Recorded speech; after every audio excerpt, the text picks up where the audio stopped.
Hola, hola, ¿cómo estás? Te doy la bienvenida a esta clase número 2, o bueno, número 2 de esta nueva etapa y serie de videos desde Barcelona. Como tú sabes, estoy haciendo unas estancias de investigación por acá y eso lo que hace es que esté actualizando mis temas sobre criminología. De alguna manera ahora tengo otra perspectiva de la valoración clínica que ya la había trabajado hace algunos años, como 8 años para ser exacto, porque cuando hacía yo mi tesis de licenciatura, lo que yo quería encontrar era justamente estas maneras objetivas de valorar lo que aquel entonces conocíamos como la peligrosidad. Sin embargo, lo que yo encontré es que ya hay nuevas baterías, ya había como nuevas guías, el trabajo penitenciario era diferente al criminológico que conocíamos, por ejemplo, allá en México, o al menos al que yo conocía en el estado de Puebla, que era donde estudié y donde estaba haciendo mis estancias de investigación. Y entonces me encontré con que había unas guías desde las cuales se podía predecir la violencia, o al menos no predecir, pero sí determinar con un cierto tipo de grado de probabilidad cuáles eran esas condiciones de riesgo en las que una persona podría volver a cometer un acto delictivo. Y entonces, aquí lo que estamos viendo en esta nueva serie, pues es ahora que me vine directamente a la universidad con este grupo que trabaja, Grupo Avanzado de Estudios sobre la Violencia, que trabajan directamente con estas guías de valoración, pues ahora lo que tengo es, por ejemplo, este acercamiento, ¿sabes? Como de primera mano. Ahora lo que yo tengo son las guías justamente que me han como permitido y que incluso ya he obtenido, ya las llevaré a casa. Y ahora ya te puedo hablar de un mundo de la violencia mucho más amplio y al mismo tiempo mucho más particularizado. En la clase de hoy hablaremos, por ejemplo, sobre la violencia, pero además sobre sus temas. Es decir, vamos a irnos a cierta especie de sinónimos de la violencia que nos pueden explicar un poco el foco teórico de la misma, pero también vamos a ir a la definición de la OMS, vamos a hablar como de un mindset, ¿no? Como de esta cuestión de lo que puede llegar a pensar la gente sobre lo que es la violencia, pero también vamos a pensar sobre sus propiedades de la violencia, o bien sus categorías, o bien hacia dónde va. Y esto quiero que lo entendamos porque después lo que va a seguir es ver las guías de valoración del riesgo de violencia. Y ahí ya puntualmente, pues ya vamos a ver como que cada cierto tipo de violencia, pero además cuáles son los factores de riesgo que hacen propensas a las personas a reincidir o tener una alta o baja probabilidad de riesgo de volver a cometer ese acto delictivo o bien ese acto violento en particular. Y entonces, fíjate, lo que te traigo ahora está sumamente interesante y además va a ser como súper ilustrativo. Por lo primero que tenemos que empezar, yo hoy no estuve comiendo turrones, ¿no? Hoy me tocaron como cacahuates y también están como bien ricos. ¿Qué crees? Que yo me he dado cuenta que aquí en Barcelona lo que llega a pasar con los productos, tanto con los cereales, porque para esto probé unos corn pops, ¿no? A mí en México me encantan los corn pops y aquí llegué y probé los corn pops y dije yo, ¿qué es esto, no? Pero ¿qué es lo que pasa, no? Aquí no tienen tantos sellos, ¿sabes? De exceso de carbohidratos, exceso de sabrosura, ¿no? No, nada más los productos simplemente tienen menos azúcar. O sea, ya ni te ponen nada, simplemente le quitaron como que altos niveles de azúcar y entonces ahora no están tan buenos, fíjate. Pero los cacahuates, esos sí estaban ricos. Aunque no están tan salados, porque son cacahuates salados de hecho, pero no tienen tanta sal, están buenos. Están como tostados, horneados y entonces la verdad es que valen mucho la pena, ¿no? Ya en la siguiente sesión te platicaré, pues, qué onda con las nueces de Castilla, ¿no? Que son como unas semillas que parecen como unos cerebritos y a ver qué tal están. Yo creo que van a estar como muy, muy, muy bien. Pero después también te puedo platicar como de otras cosas que he estado comiendo por acá. Pero bueno, ahora sí, a lo que vamos, ¿no? Porque, bueno, ya me ando desviando como en cualquier clase normal. Fíjate, el tema de la violencia es que por sus características suele, digamos, enunciarse en cierto tipo de sinónimos o bien se puede llegar a confundir con cierto tipo de aspectos. Por ejemplo, se dice que la violencia es en sí agresión física, pero hay que decir que además del debate de lo que es violencia y de lo que es agresión, donde ya se ha visto que efectivamente la violencia no necesariamente es agresión y que la agresión no necesariamente es violencia, ese es otro tema que ya tú puedes ver, por ejemplo, en la temporada 1 de Sherlock's Blog, ¿no? Alerta spoiler o bien comercial, más bien dicho. Y entonces aquí no nos vamos a centrar tanto en la diferencia entre agresión y violencia, pero sí hay que decir lo siguiente. La violencia no solamente es agresión física, ¿sabes? Como este contacto visible, como lo que tenemos aquí en esta imagen 1, ¿no? Como con el puñito.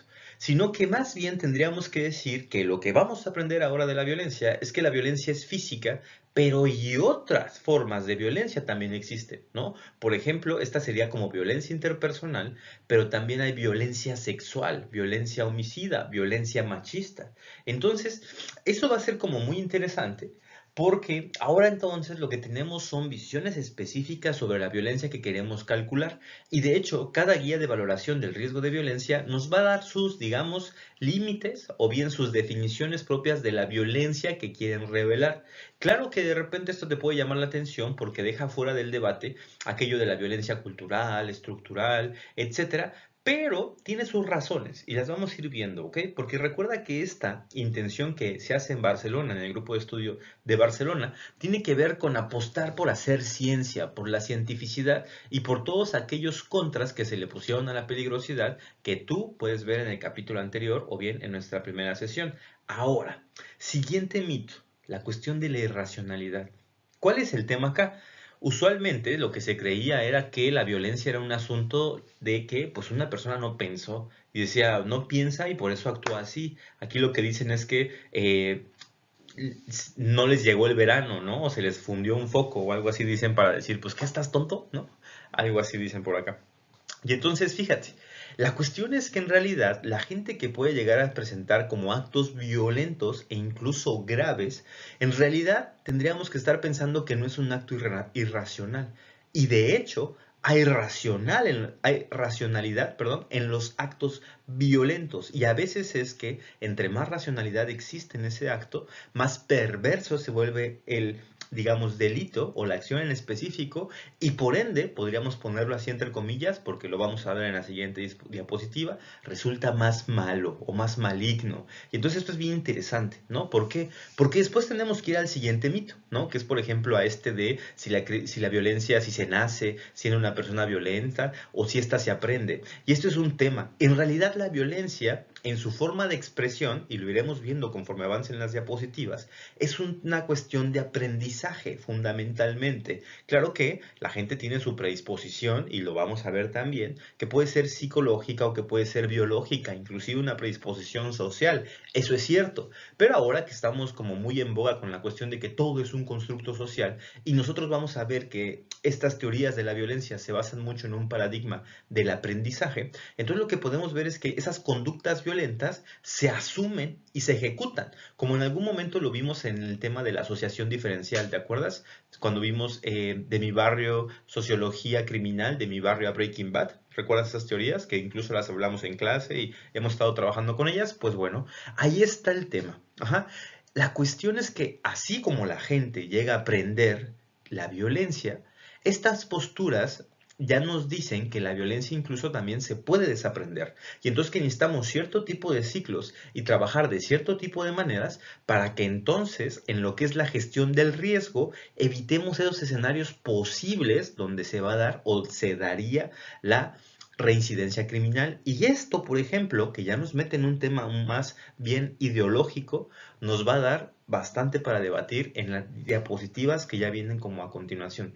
Fíjate, la violencia, dentro de otros mitos que tiene, es que normalmente se le adjudica a la enfermedad mental. Pero esto es interesante, ¿por qué? Porque a veces se puede llegar a justificar un acto delictivo en razón de que la persona tuvo como un brote en ese momento. Y ese brote, por ejemplo, psicótico o esquizofrénico, etcétera, lo que le da es la condición de inimputabilidad, es decir, una persona que no puede actuar racionalmente en el acto delictivo, es decir, que no tiene la posibilidad de determinar si quiere hacerlo o no quiere hacerlo, simplemente por ese estado de tensión, digamos, por ese estado conflictual que es un brote psicótico, obviamente le da la condición de inimputabilidad y claro que se le sancionará, por ejemplo, si comete un homicidio, pero con cierto tipo de regulaciones. Al menos esto pasa aquí en Barcelona, ¿no? El doctor Andrés Puello ahora nos platicaba de un escenario, de un caso en donde estaban, por ejemplo, queriendo juzgar a un chico que en un estado de un brote había matado a su padre, pero lo que querían era juzgarlo a él y también querían juzgar a su novia porque era la que decían que, o al menos creo que la jueza o la fiscal era la que decía, o más bien la idea que se tenía en el jurado era que esta chica, como su novia, le había podido meter la idea o le hubiera podido meter la idea de que en realidad tenía que cometer el acto delictivo y entonces ahí como que estaba como esta cuestión de, no, ¿cómo crees que no sé qué? Pero el tema fue que no, ya después en las discusiones de tantos abogados y tantos expertos y tantos peritos, etcétera, lo que sucedió es que decían, no, una persona en ese estado no puede tomar una decisión o no puede actuar como racionalmente. Es decir, que si en ese estado la novia le hubiera aconsejado que hiciera tal o cual cosa, él tampoco hubiera entendido. Y entonces eso es sumamente importante. La enfermedad mental puede estar relacionada con la violencia, pero no todas las personas que tienen enfermedad mental o que padecen de una enfermedad mental van a cometer un acto delictivo. Y entonces esto es importante. Ahora, la enfermedad mental, en particular, digamos, el trastorno de personalidad que tenga una persona o de la conducta o de la cognición, va a ser un factor de riesgo, pero no va a ser una cuestión determinante para que el acto se dé. Y entonces tenemos que entrar, por ejemplo, a este otro mito, que es justamente el del tema de la maldad como circularidad, y aquí lo puse así, como un ciclo. El tema es que la maldad difícilmente se puede definir de repente, ¿no? Y entonces la maldad se asocia con la violencia, se asocia con la agresión o la agresividad, con la perversidad, y entonces una persona dice, ah, es que esta persona es violenta porque es malvada, pero no dice nada.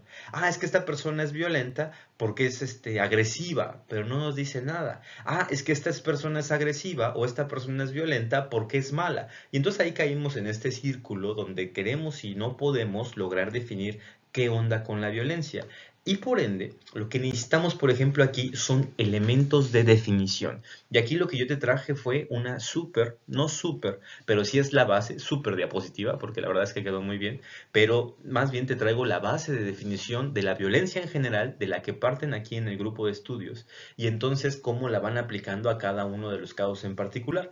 Esta definición de la violencia es de la OMS y es justamente de 2002. Y lo que nos dice es que es el uso deliberado de la fuerza física o el poder, ya sea en grado de amenaza o efectivo contra uno mismo, una persona o un grupo o una comunidad que cause o tenga muchas probabilidades de causar lesiones, muerte, daños psicológicos, trastornos del desarrollo o privaciones, por ejemplo, particulares, ¿no? Y entonces aquí hay algo bien interesante, ¿no? Abajo lo que tienes es que dice violencia, pero mira, te estoy aquí estorbando yo como el cuadrito, ¿no? Pero bueno, ¿cuál es el tema aquí interesante? Pues que bueno, que al final es un uso deliberado, por ejemplo, puede ser de la fuerza física o del poder. Y entonces esto puede ser, ya la violencia no tiene que ser, por ejemplo, incluso efectiva, como visible. Dice en grado de amenaza o efectivo, es decir, que la violencia se logre, como violencia física incluso, pero la violencia psicológica también aquí va a contar, ¿sabes? Y abajo lo va a decir. A ver, aquí la cuestión es que la violencia ya toma incluso un foco de hacia quién puede caer o en quién puede recaer. Y entonces la violencia ya puede caer, por ejemplo, en una persona misma, ¿no? Como si fuera una especie de suicidio o autolesiones, automutilaciones incluso. Puede ser en alguien más y esto sería como la violencia interpersonal. O bien puede ser en un grupo particular o en una comunidad. Y entonces ella tiene que ver, por ejemplo, con tal vez cuestiones más bien de violencia política. Y entonces esto es muy interesante porque obviamente las definiciones de violencia nos van a dar siempre como un punto de partida para empezar a analizar qué pasa con la violencia. No es lo mismo que veamos la violencia en la OMS a que veamos la violencia, por ejemplo, desde la perspectiva de Galtung y que entonces empecemos a ver la cuestión de violencia directa, violencia estructural, violencia cultural. Aquí por lo que se ha optado en estas guías es por tratar de delimitar la violencia sobre la que quieren trabajar, porque entonces, ahora sí, dentro de sus límites, pueden empezar a llenar, digamos, ciertos espacios con técnicas y métodos, digamos, científicos, muy apegados también, hay que decirlo, a la psicología. Y entonces, fíjate, nosotros entramos como en un montón de debates aquí dentro de la clase, porque ahora he podido meterme, ¿no? Dentro de las clases de la universidad, y para mí ha sido como una maravilla, porque ahora veo otros salones, no solamente como docente, como profesor Panchi, sino que ahora lo veo también en mi faceta de estudiante, ¿no? Y entonces, para mí es sumamente enriquecedor. Fíjate que empezábamos a platicar de esto de la violencia y entonces con la cuestión de la definición de la OMS y entonces decíamos aquí, bueno, doctor, profesor Andrés Puello. Pero y entonces, por ejemplo, el machismo es violencia y yo sé que en mi país y en las discusiones áulicas, es decir, en el salón, usualmente se entiende como que sí, que en efecto, que el machismo es violencia. Pero, ojo, porque en realidad lo que estaríamos diciendo es que el machismo en sí no es violencia. A ver, ojo aquí porque también en el salón acá todo mundo, todo el grupo dijo, ¿qué? ¿Pex? ¿No? Estaban así como, ¿qué onda? Y entonces, ¿cuál es el tema acá? Que lo que se llegó a discutir, por ejemplo, es que el machismo en sí no es violencia, pero es una condición ideológica que puede hacer propensas a las personas a cometer actos violentos por el tema del poder y por el tema del machismo. Dice, ahí sí, dice, cuando una persona hace efectiva, por ejemplo, una agresión sexual o un acto de violencia sexual en razón de que se justifique, porque al final es su mujer, porque él puede hacer lo que quiera con esta persona y así, porque le pertenece, entonces, es en razón de la ideología machista que esta persona cometió el acto delictivo, pero una persona puede ser machista y no necesariamente por eso va a cometer actos violentos, ¿sabes? Es decir, una persona puede tener inclinaciones machistas y no por eso va a expresar el acto delictivo. Y eso es bien importante porque lo que nosotros tenemos que esperar para poder meter estas, digamos, guías de valoración del riesgo de violencia es que el acto se dé, que haya una acción concreta o bien que haya una intención concreta desde la cual nosotros podamos presumir un riesgo, ¿ok? En distintos grados, y eso es lo que vamos a valorar con los escenarios. Pero, para que más o menos quede claro el ejemplo, aquí lo que tiene que haber es, por ejemplo, incluso algo como separar las cuestiones. Una cosa es el machismo como una carga ideológica importante que puede predisponer a las personas por el tema del poder y de la superioridad ante las mujeres, por ejemplo, a violentarlas. Pero eso no necesariamente hace que las violente. Puede haber gente machista que en absoluto sea violenta. Y eso es interesante porque aquí lo que estamos esperando es que en realidad la violencia tiene que ver con un acto muy constitutivo de delito, que haya el intento, la amenaza o bien el acto en concreto. Pero fíjate que tienen que ser como elementos muy concretos porque si no, no nos sirve. Y entonces esto lo que nos evita es estar persiguiendo a cualquier persona señalándole como que es violenta o de que hay un alto grado de riesgo de violencia y que entonces actúe. Eso es bien importante porque después lo podemos relacionar, por ejemplo, con algo que te ponía aquí, que es la discriminación o bien la exclusión. Es decir, una persona que discrimina es violenta. Tú podrías pensar, pues claro que es violenta, profe, ¿qué dice? Pero lo que estamos viendo desde esta concepción de la violencia es que no. Hasta que esta persona haga algo en específico para que entonces haya un acto de violencia, entonces ya podemos determinar que, por supuesto, el racismo es la carga ideológica que esta persona tiene y por la cual cometió un acto delictivo. Y eso te lo digo porque después cuando veamos las valoraciones de riesgo de violencia y que veamos los ítems en esas valoraciones, te vas a dar cuenta que hay ítems específicos donde se puede mostrar que esta persona tiene cierta tendencia, por ejemplo, a cometer actos delictivos en razón de un cierto tipo de ideología. Esta ideología, por ejemplo, lo justifica o a través de esta ideología se justifica el acto que esta persona realiza. Y esos son temas a tratar, por ejemplo, para desaprender la violencia. Se desaprende la violencia en razón de que se nulifican las justificaciones. Y eso es bien importante, es como súper interesante porque entonces nos va a dar algo como bien efectivo. Incluso aquí en la clase entrábamos al tema del dentista, ¿no? Por ejemplo, hay una línea, digamos, delgada en tanto al consenso y el no consentimiento. Vamos a ver, y esto es importante tal vez que lo mencione desde ahorita, que en la violencia sexual, ahí no importa este tema del consentimiento. ¿Vale? Porque ahí ya la cuestión que se vuelve, digamos, complicada es el hecho de que hay una pareja, hay una relación y esta relación, a ver, hace como muy, muy, muy tenues y muy, muy, muy delgadas las líneas de consentimiento y no. Entonces, ojo con esta parte, lo hablaremos más como en la valoración del riesgo de violencia sexual, pero y en la evaluación de violencia del riesgo de pareja, riesgo de violencia sexual en la pareja, porque además son cosas diferentes.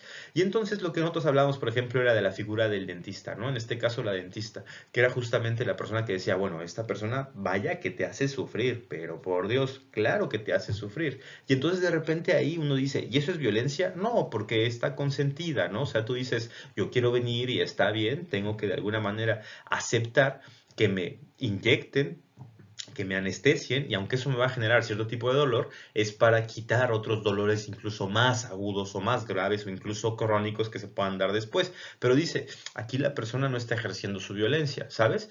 Claro, que si lo que hay es una negligencia médica y entonces en razón, por ejemplo, una cuestión como sadismo, la persona utiliza menos producto del que debería y entonces hace un daño a la persona a costa de su integridad física, ahí sí. Pero eso es bien interesante porque incluso después lo podríamos charlar entre la diferencia, por ejemplo, de un oficio o una licenciatura, una ciencia aplicada.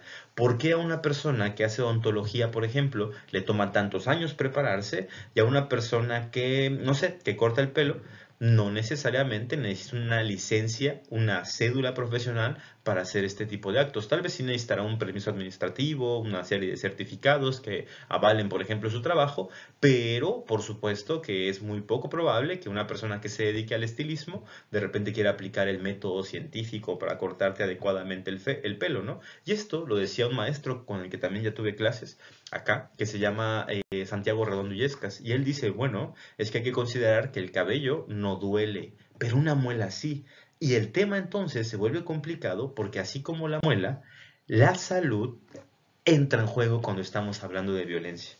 Lo que tenemos que estar viendo, y eso lo vamos a llegar a tomar en una de estas diapositivas, es que hay que considerar que la violencia no es simplemente un comportamiento. De hecho, la violencia es una estrategia para conseguir un beneficio haciendo daño a otra persona o a otras personas, y entonces implica la participación de múltiples recursos y capacidades para resolver conflictos. Y entonces esto lo que nos está diciendo es que las guías de valoración del riesgo de violencia lo que consideran como violencia es incluso un acto racional, un acto que la persona lleva a cabo en razón de que es una decisión incluso óptima para la persona. Y esto a lo mejor ya tendría que ver con teorías, por ejemplo, de elección racional, que en este sopesar de pros y de contras optó porque sí, ese acto en concreto fue la mejor opción posible o simplemente no tenía otras. Entonces, una persona que comete un acto violento de esta especie, digamos, en cualquiera de sus vertientes, vamos a decir que hace esta acción como muy racionalmente, pero en razón también de que no tiene múltiples escenarios, ni múltiples herramientas, ni otro tipo de estrategias para lidiar con los conflictos.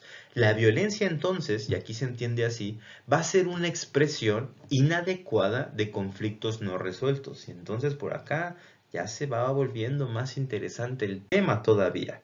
Hay que decir que la violencia entonces también entra en un espacio donde ya va a ser más complicado que de alguna manera sepamos bien cómo funciona como todo en particular, porque entonces la violencia puede ser como un comportamiento, puntualmente sería el acto violento, pero también puede ser como una estrategia, es decir, la gente actúa de manera violenta en razón de que quiere obtener un fin, ¿no? Y entonces para lograr ese fin, lo que recurre o a lo que recurre es a la violencia en un acto como muy particular. Fíjate que aquí, obviamente, estando en España, me tocó ver la película de Coco, ¿no? Tú sabes, ¿no? En mi caso, como mexicano, hablar de ahora que viene el Día de Muertos, ¿no? Y aquí viene el Día de Todos los Santos, le llaman, me parece.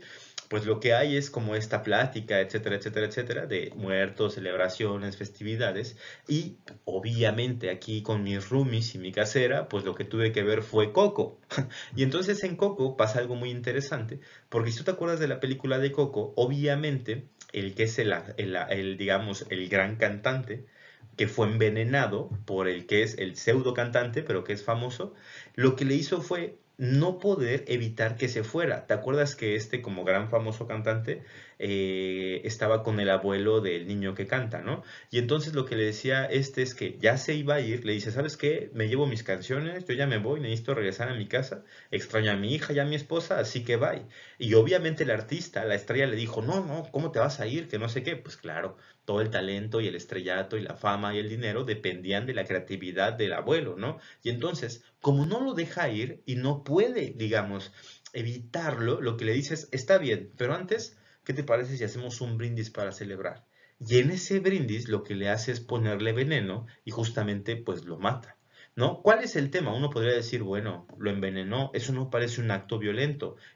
Tal vez no es tan violento, tan perverso, no tiene como este ejercicio de sadismo visible, pero eso no le quita que sea un acto violento porque al final le puso el veneno para matarle, ¿sabes? Y entonces esto fue evidentemente en razón de un conflicto que no pudo resolver, pero también de una limitación, incluso puede ser propia, personal, histórica, de las opciones que pudo haber tomado. Entonces, como él no pudo, digamos, en su mente pensar, oye, pues mejor me consigo otro músico, otro autor intelectual, ¿no? Otra gente que me venda sus canciones, le voy y le hablo a Juan Gabriel, ¿no? Para que me diga, oye, véndeme unas canciones, Joan Sebastián, véndeme unas canciones. No, lo que dijo es, lo enveneno y me quedo con todo. Eso es un conflicto resuelto, o más bien no resuelto de forma adecuada, ¿vale? Ahí es donde tenemos que entrar con este tema. Perdona, me pasé. A ver si puedo regresar. El tema es entonces lo siguiente. Cuando estamos viendo la violencia, entonces ya tendríamos que trabajar en la violencia, por ejemplo, desde múltiples sentidos. Por ejemplo, el del sentido de que es compleja, porque ahora ya va a haber muchos componentes a su alrededor, es heterogénea, porque entonces es diferente en cada forma de actuar en particular, pero también, mira, no la puede cambiar, pero también va a ser multicausal. Y entonces esto va a ser una especie, ya lo hablábamos en la clase anterior, de complejidad ahora, ¿no? Va a ser incluso más difícil determinar como causas específicas, porque ahora va a haber causas, tanto internas como externas, tanto sociales como biológicas como psicológicas, que entonces pues se vuelven un nicho también de plática para después. Ahora, hay otro elemento. La violencia va a ser intencionada y aquí lo que dice es que entonces hay una intención sobre el acto particular y entonces hay una especie de racionalidad y elección para llevar a cabo ese acto. ¿Vale? Y eso es bien importante porque en los primeros mitos lo que veíamos es que la violencia era más bien un acto irracional. Ahora estamos viendo que no, que en efecto la violencia tiene una carga racional como muy específica. Pero además, y esto es importante que lo digamos, no sé si solamente aplique en España, es infrecuente. Es decir, hay más razones tal vez por las que las personas pueden llegar a morir, no únicamente por un ejercicio de violencia, ¿no? Y también depende, lamentablemente nuestro país sí tiene números, digamos, rojos o de alerta. Por cada 100.000 habitantes, más o menos hay como 23 muertes. En Estados Unidos, por cada 100.000 habitantes, más o menos hay 10 muertes. Pero en Italia, por cada 100.000 habitantes hay 0.43 muertes. Y en España, por cada 100.000 habitantes hay 0.23 muertes. Entonces, podríamos decir que al menos en nuestro país se dan 23 veces más muertes por cada 100.000 habitantes que en España o que en Italia.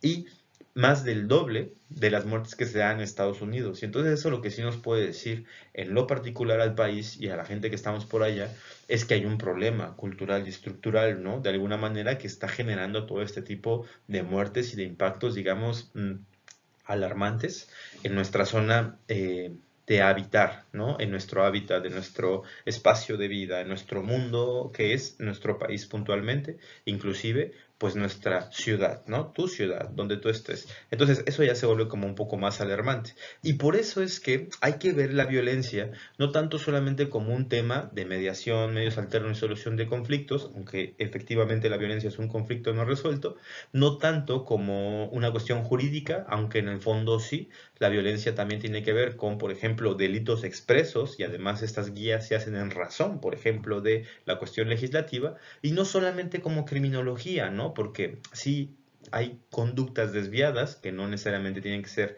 delitos, no necesariamente tienen que ser violencia inclusive, y entonces lo que tenemos que decir es, bueno, ¿a qué carajos le adjudicamos este tema entonces de la violencia?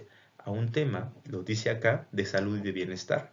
Las guías de valoración del riesgo de violencia lo que van a trabajar son la violencia en razón de sus condiciones, ya no encontrar las causas, ¿sabes? Como que antes era, si encontramos las causas, le ponemos la cura y ya con eso se soluciona. No, aquí la violencia se trabaja como una epidemiología, como una epidemia, como si fuera un trabajo epidemiológico, ándale, así sí va. Y entonces fíjate, básicamente, como no le podemos hablar a Gatel para que nos diga cómo trabajar con la violencia, pues lo que utilizamos son estas nuevas guías y abordajes. Por ende, lo que tenemos que ver es que estas guías lo que van a tratar ya no es a una persona enferma, una persona mala, perversa por naturaleza, perversa en su historia de vida. No. van a trabajar sobre las condiciones que hacen un riesgo en mayor o menor medida para tomar en cuenta actos delictivos. Y es así que ya podemos llegar a la cuestión de las guías específicas de la valoración del riesgo de violencia. Y entonces sí, eso lo vamos a ver en la siguiente clase. Te dejo aquí enganchado y enganchada y espero que nos veamos pronto. Te mando un abrazo a la distancia, pronto estaremos en contacto y nos vemos en una nueva entrega. Esto fue todo, chao chao y bye.